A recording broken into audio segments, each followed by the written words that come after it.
누가복음 11장 14절부터 26절까지를 봉독하겠습니다. 예수께서 한 말 못하는 귀신을 쫓아내시니 귀신이 나가매 말 못하는 사람이 말하는지라 무리들이 놀랍게 여겼으나 그 중에 더러는 말하기를 그가 귀신의 왕 바알세불을 힘입어 귀신을 쫓아낸다 하고, 또 더러는 예수를 시험하여 하늘로부터 오는 표적을 구하니 예수께서 그들의 생각을 아시고 이르시되 스스로 분쟁하는 나라마다 황폐해지며 스스로 분쟁하는 집은 무너지느니라. 너희 말이 내가 바알세불을 힘입어 귀신을 쫓아낸다 하니 만일 사단이 스스로 분쟁하면 그의 나라가 어떻게 서겠느냐. 내가 바알세불을 힘입어 귀신을 쫓아내면 너희 아들들은 누구를 힘입어 쫓아내느냐. 그러므로 그들이 너희의 재판관이 되리라. 그러나 내가 만일 하나님의 손을 힘입어 귀신을 쫓아낸다면 하나님의 나라가 이미 너희에게 임하였느니라. 강한 자가 무장을 하고 자기 집을 지킬 때에는 그 소유가 안전하되, 더 강한 자가 와서 그를 굴복시킬 때에는 그가 믿던 무장을 빼앗고 그의 재물을 나누느니라. 나와 함께 아니하는 자는 나를 반대하는 자요, 나와 함께 모으지 아니하는 자는 해치는 자리라. 더러운 귀신이 사람에게서 나갔을 때에 물 없는 곳으로 다니며 쉬기를 구하되 얻지 못하고 이에 이르되 내가 나온 내 집으로 돌아가리라 하고 가서 보니 그 집이 청소되고 수리되었거늘 이에 가서 저보다 더 악한 귀신 7을 데리고 들어가서 거하니 그 사람의 나중 형편이 전보다 더 심하게 되느니라. 아멘.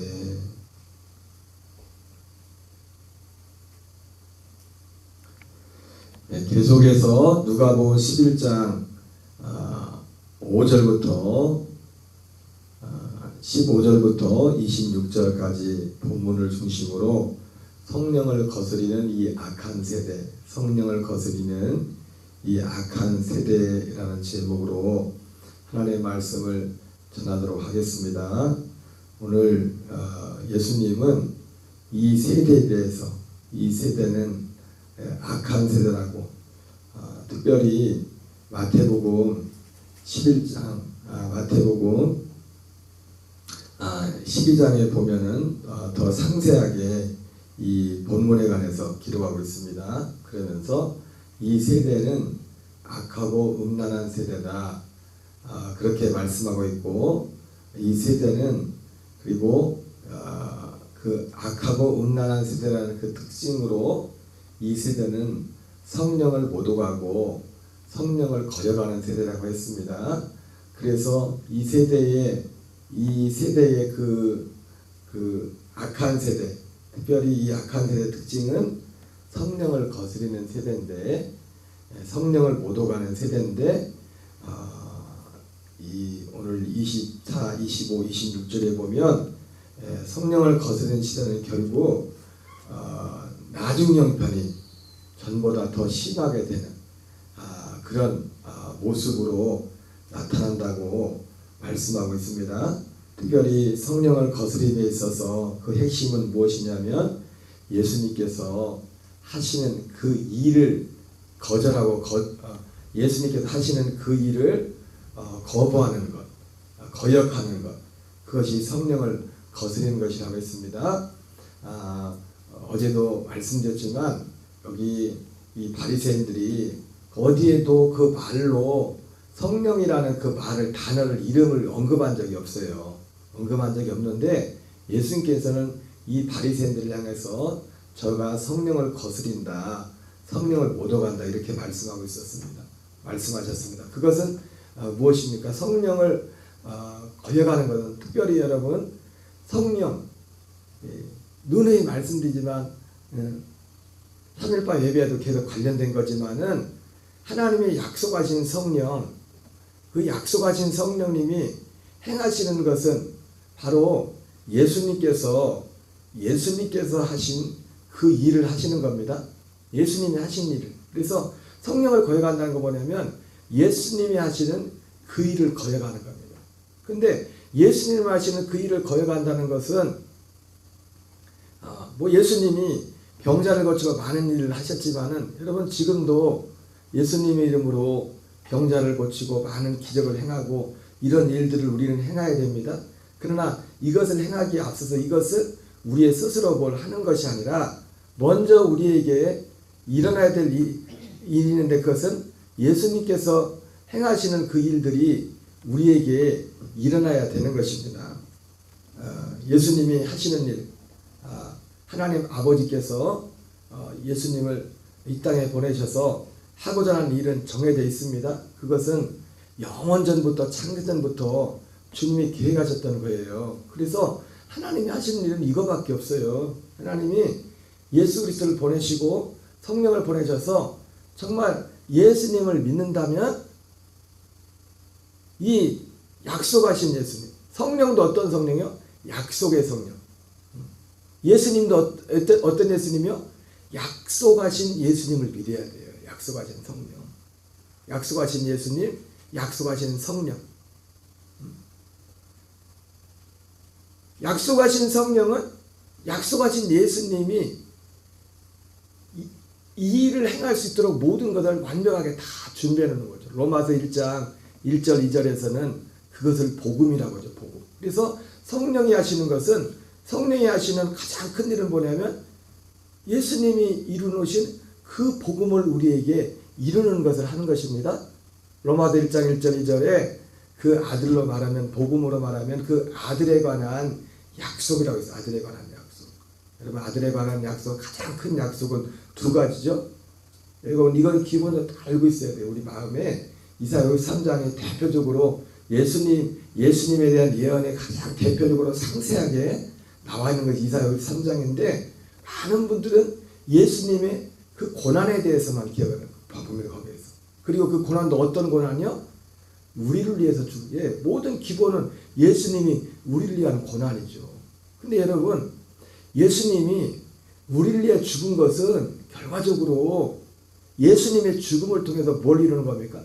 우리 안에 새 언약을 이루기 위해서 죽으신 거예요. 새 언약을 이루기 위해서. 그냥 나는 죄인입니다. 나는 부족합니다. 여러분, 구원파하고 우리 모든 개신교는 개신교의 그 구원관의 가장 큰 차이가 뭔지 아십니까? 공통점이에요.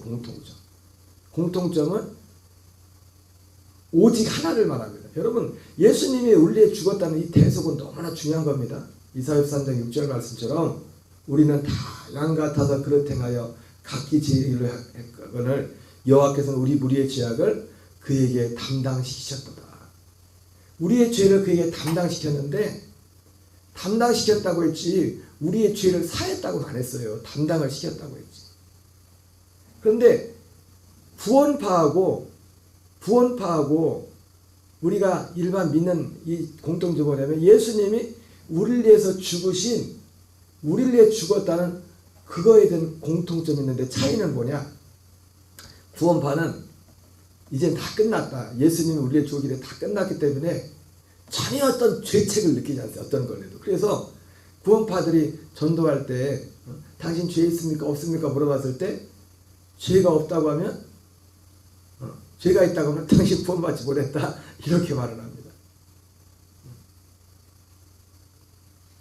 그 양심의 가책이 없이 죄를 짓고 구원파는, 개신교는요, 개신교 예수를 믿는 사람들은 똑같이 십자가를 믿는데 개신교 믿는 사람 뭐냐? 우리는 죄인입니다. 여전히 죄인입니다. 차이는 뭐냐? 구원파와 이 개신교의 교인들의 차이가 뭐냐? 구원파는 양심의 가치 꺼리낌이 없이 죄를 계속 짓고, 뭐 모든 사람이 그런 건 아니지만 극단적으로 그 교리가 그렇게 만듭니다. 그러나 개신교는요, 죄인입니다 하면서 계속 죄를 짓는 거예요. 왜? 죄인이니까. 나는 죄인이니까. 그리고 그것을 아무렇지도 않게 해요. 물론 마음에 고통이 있겠지만은 이 마음에, 여러분, 죄 중에 가장 큰 죄의 핵심은 뭐냐면 우리의 마음에 있는 겁니다. 우리 마음에. 그런데 그런 차이가 있지만 공통점은 뭐냐? 구원파나 우리 대부분의 개신교를 믿는 분들의 공통이 뭐냐면 우리의 예수님의 죽음만 얘기하지 나의 죽음의 필요성에 대한 얘기하지 않습니다. 나의 죽음에 대해서. 사도 바울은 분명히 내가 그리스도에서 함께 십자가에 못 박혀 죽었다고 하는데, 여러분 이게 보이지 않는 일이지만은 우리 안에 예수님과 함께는 그 죽음 그걸 할례라고 하잖아요. 마음의 할례. 표면적 유대인이 아니요 할례는 마음의 할지니, 사도 바울이 말했던 것처럼 마음의 할례, 마음의 어떤 이 마음의 예수 그리스도와 함께 죽는 이 죽음을 통과하는 그 죽음이, 그리고 아까도 말씀드렸지만은 예수님이 우리를 위해 죽었대잖아요. 그죠? 우리를 위해 죽었는데 우리의 뭘 위해서 죽었어요? 우리 죄인데 그게 죄가 뭐야? 죄가 결과적으로 히브리서 10장 9절 10절에 우리를 위해 죽었는데, 우리 죄를 위해 죽었는데 뭘 위해 죽었다고 했어요? 히브리서 10장 9절 10절에는 첫째 것을 패하고 둘째 것을 세우기 위해서 죽었다고 한단 말이에요. 그러니까 예수님의 죽음이 우리에게 효력이 나타났다면 뭐 해야 돼요? 우리에게 첫째 것이 패해지고 우리 안에 둘째 것이 세워져야 돼요. 다시 말하면 그 순서는 전혀 순서를 바꿀 수가 없습니다. 둘째 것을 세우려면 먼저 첫 번째는 뭡니까? 첫째 것이 패해져야 돼요. 그 다음에 둘째 것이 세워지는 거라고요. 첫째 것이 그럼 패해지고 둘째 것이 세워진다는 게 무슨 의미예요?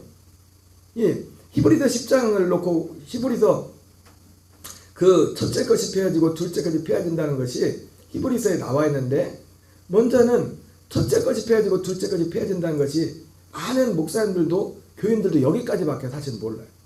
새 언약이라고 할 때 어디까지만 생각하고 있느냐면, 첫째 것이 패해진다는 것은 그 히브리서 10장 그것만 놓고 보면, 그 문맥만 놓고 보면 먼저 뭐냐면은 첫째 것은 짐승의 피예요. 짐승의 피. 거기 그렇게 비교되거든요. 짐승의 피. 첫째 것은 짐승의 피고 둘째 것은 예수님의 피. 이렇게 나와 있습니다. 구조가. 그런데 예, 그게 기본적으로 거기에 바탕에 깔려 있어요. 아멘이십니까? 히브리 10장에 그렇게 되어 있다고 했고, 앞에 문맥을 보면은 먼저는 그 짐승의 피가, 히브리서 9장도 그죠. 9장 12절에 염소와 송아지 피를 아닌 자기의 피를 가지고 성소에 들어가서 단번에 우리 죄를 속량했다. 우리 죄를 사했다. 여러분 사실은요, 그 구원파가 교리가 잘못됐다면 그 표현은 어떻게 보면 맞아요. 뭐냐면 거듭난 사람은, 구원받은 사람은 사실은 죄인이 아니에요. 거듭난 우리가, 죄인은 죽었다고 했습니다. 그런데 이제 구원파의 문제는 뭐예요? 이 할례가 빠져서, 할례가 죽음이 예수님의 죽음을 말하지. 그리고 그 잘못된 교리였던 사람들이 가지고 아예 그냥 윤리 도덕적으로 어떤 사람은 아주 극으로 갑니다. 극으로. 그러니까 하나님이 하시는 일, 예수님이 우리 죄를 죽었는데, 우리 죄는 결국 우리가 이렇게 범하는 이런 겉으로 나타나는 하나하나의 죄도 되지만 본질적이게 뭡니까? 우리의 존재 자체가 죄란 말이에요. 우리 존재 자체가. 사람의 모든 것은 예수님이 마태복음 15장에 나오는 것처럼 그 입으로 들어가는 것이 사람을 더럽게 하는 것이 아니라 입에서 나오는 게 사람을 더럽게 한댔죠. 그죠? 그러죠? 입에서 나오는 게, 저와 여러분은 입에서 나가는 것마다 모든 것을 깨끗하게 하는 복이 있기 바랍니다. 그리고 입에서 좋은 게 나가야지. 입에서 좋은 게 나가려면 어떻게 해야 돼요? 마음에 있는 게 나오잖아요. 마음이 문제야만. 우리 마음이 죄의 몸이 돼서, 죄의 몸의 중심이 어디에 있어요? 이 팔이 문제. 이 팔이 이 팔을 잘라버려야지. 내가 이 팔로, 내가 이 발을 잘라버려. 내가 이 발로. 그 이 팔하고 이 발은 무슨 죄냐고. 누가 문제? 누가? 이 팔이 죄 짓는 것도, 이 발이 죄 짓는 것도 눈이 죄는 눈으로도 죄를 짓습니다. 눈으로도 눈빛이 그냥 갑자기 막 이상해져가지고 제일 무서운 죄 중에 하나가 눈빛으로 죄를 눈빛으로 사모님 이상한 눈빛으로 쳐다보지 마세요. 눈빛으로 죄를 눈빛으로. 근데 이런 모든 것들이 어디에서 나오는 거예요? 마음에서 나온다. 마음. 그러니까 죄의 몸의 중심은 뭐가? 죄의 몸에 예수님이 로마서에서 죄의 몸을 뭐라고 보셨대? 죄의 몸을. 그러니까 예수님이 우리 죄를 위해 죽었다는 건 뭐냐면 우리의 죄의 몸을 먼저 그 내용 속에 우리의 죄의 몸을 멸한다는 거예요. 죄의 몸을 멸하기 위해 죽었다는 거예요. 그래서 히브리서 10장에서도 이 뜻을 따라 첫째 것을 폐하고 둘째 것을 세우려 하시니라. 이 뜻을 따라 그리스도께서도 자기의 몸을 단번에 들이셨다. 짐승의 피가 아니라 예수님의 피로 자기의 피를 가지고 이것이 첫째 것과 둘째 것의 기본적인 의미입니다. 그런데 그 히브리서 10장에 나오는 그 말씀은 에레미야 31장 31절부터 34절의 말씀을 그것을 기초로 해서 한 거예요. 그 약속의 성취를 말하는 거예요. 그리고 특별히 히브리서 에레미야 31장 31절 34절에서는 첫째 것과 둘째 것이 무엇인지 말한다고요. 첫째 것은 무엇이에요? 모세의 율법이란 말이에요. 모세의 율법. 둘째 것은 새 언약. 우리의 마음에 그 법을 우리 마음에 새긴다는 거죠. 표현이 그렇게 돼 있죠. 우리의 마음에 새긴다고 하는데 그거 우리 마음에 주님의 법을 세운다는 그 말은 뭐냐면 우리에게 아들의 영을 준다는 거예요. 그 영 안에 그 법이 그 생명 DNA가 있다. DNA가. 그래서 예수님이 이 땅에 오신 것은 마태오장 17절에 내가 율법이나 선자를 폐하러 오는 것이 아니라 완전케 하기로 했다. 완전케. 그래서 율법은 모세의 율법은 우리의 겉에 드러난 이런 어떤 우리의 겉에 어떤 행실만을 통제를 해요. 그래서 뭐 농담으로 목사님들 중에서도 옛날에 어떤 목사님 그러잖아요. 11계명이 있다고. 10계명에다가 11계명이 있다고 하는데 그 11계명이 들키지 말라. 11계명. 이 말에 농담 같지만 여기에 뼈가 있어요. 왜? 율법이라는 것은 육체에 상관된 거기 때문에 여러분 옛날에 그런 얘기 많이 해놨습니까? 교도소 안에만 죄인들이 있는 게 아니라 교도소 밖에도 죄인들이 많다고 그런 말 많이 했죠. 그죠? 교도소 안에 있는 사람 죄인들과 교도소에 있는 분들과 교도소 밖에 있는 분들의 차이가 뭐예요?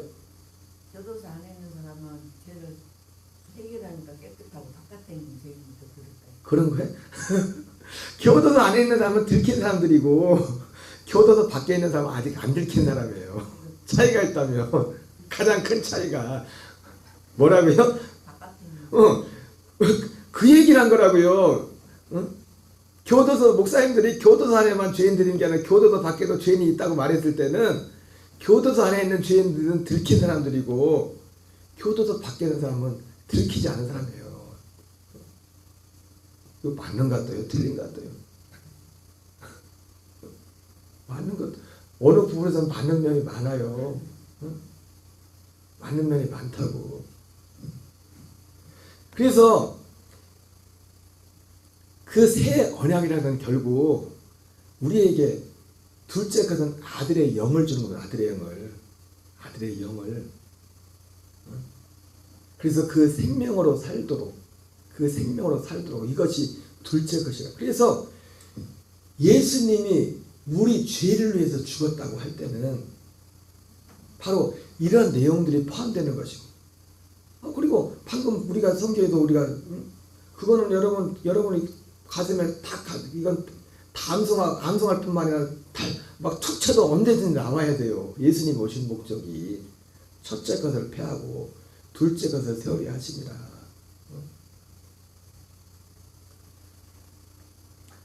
이것이 하나님이 하신 일이에요.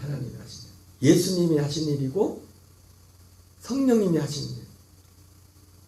이것이 주님이 하신. 그런데 이 악하고 음란한 세대의 특징이 뭐예요? 이것을 구하지 않는다고. 예수님이 말씀하신 악하고 음란한 세대가 표적을 구하나 많은 선자 요나의 표적밖에 보여줄 것이 없다 했잖아요. 그죠? 바로 예수님이 행하신 예수님의 이 죽으심과 부활을 통하여 이루시는 그 오직 하나의 일은 바로 이 일을 행하는 겁니다. 이 일을.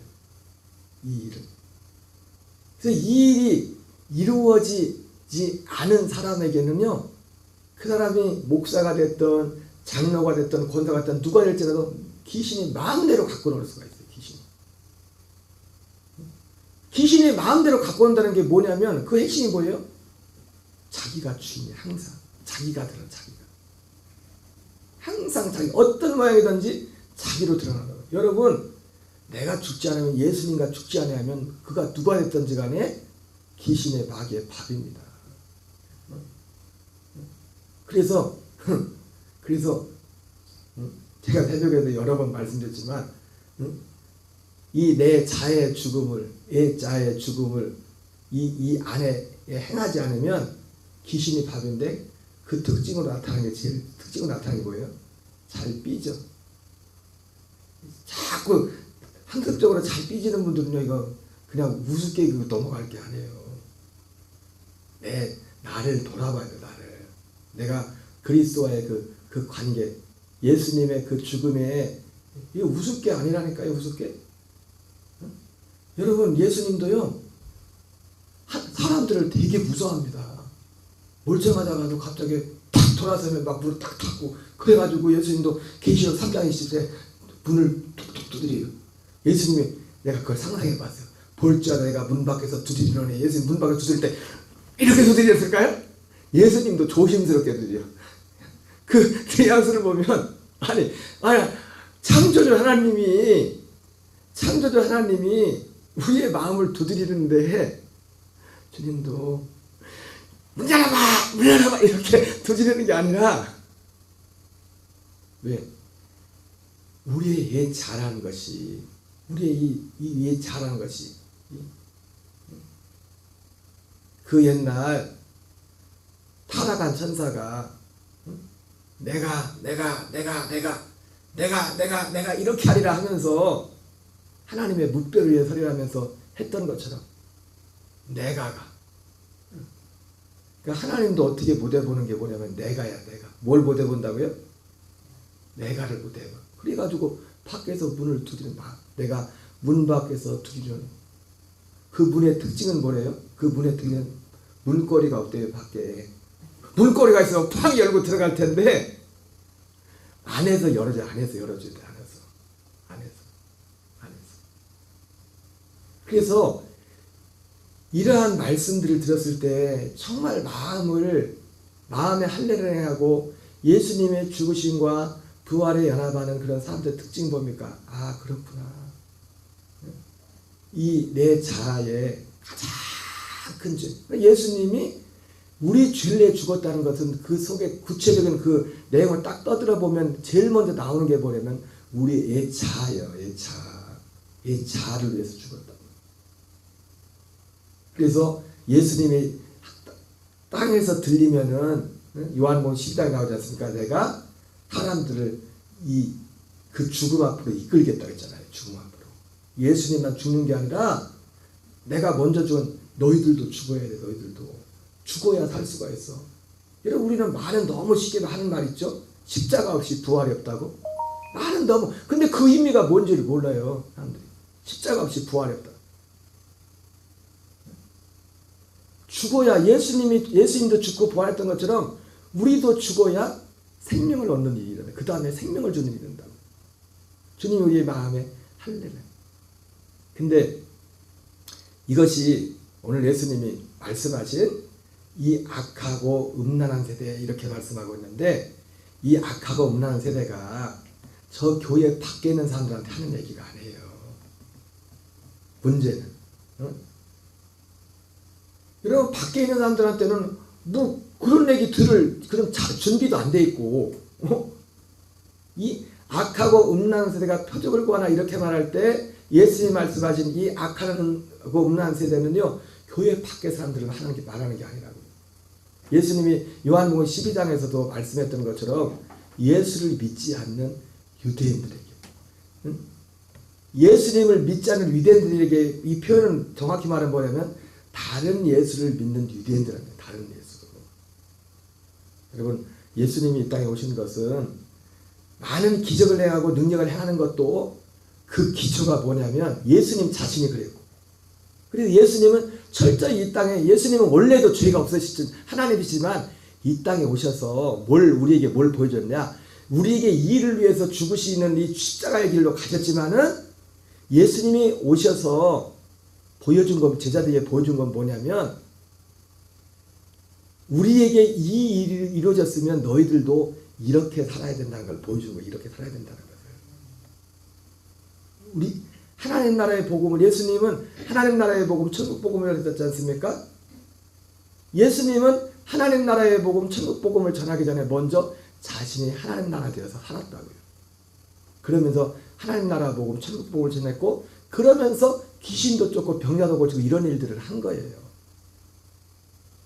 우리도 그 일을 해야 돼, 그 일을. 그러려면 오직 예수님이 하시는, 그리고 약속의 성령님이 오늘 이 시대에 오셔서 하는 것은 바로 예수님이 하시던 그 일을 이 시대에서 이루는 이 예수님을 믿어야 되는 겁니다. 그런데 오늘 많은 교회 밖의 분들은 둘째 치고 나고, 오늘 예수님이 하시는 것은 요한복음 12장에 나온 것처럼 믿는 유대인들에게 말하기를 진리를 알지니 진리가 너희를 자유케 하리라 말씀했던 것처럼, 예수님을 믿는다고 하면서도 진리를 모르고, 예수님을 믿는다고 하는데 예수님은 그들을 향해서 뭐라 합니까? 너희는 너희 아비 마귀라고, 마귀, 하나님의 자식이 아니라 하나님의 아들이 아직 아니라는 거예요.